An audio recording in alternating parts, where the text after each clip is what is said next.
Happy birthday Lakay. Ako'y umaasa na magiging masaya ka sa iyong kaarawan ngayon. The Lord bless you always.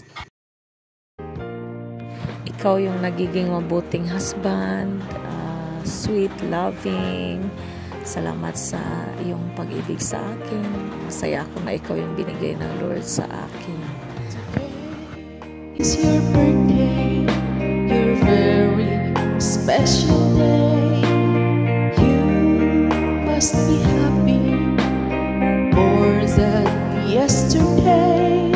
Forget all the sorrows.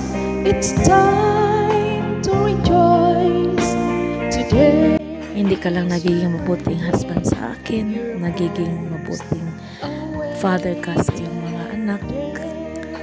At sa mga manugang mo na tatlo, nagiging mabuting biyanan ka sa kanila.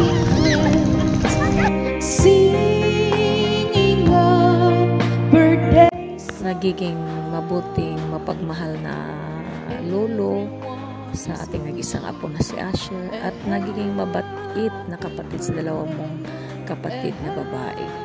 At maging kay ninyo.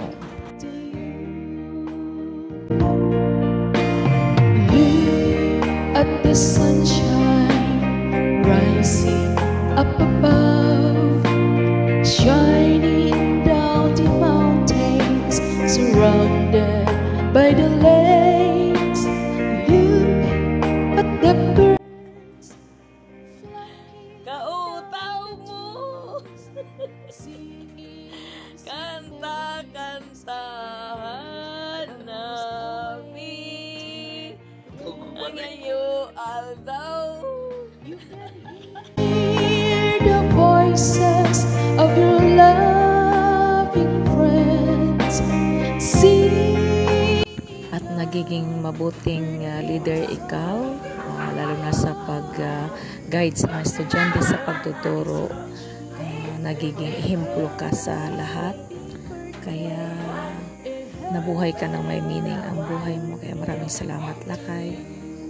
At yung buhay mo nagiging impact po sa lahat mga members sa church, sa Christian Family Church, sa Asian Hope Gospel Ministry, at saka sa Bible School. Kaya maraming salamat sa iyo.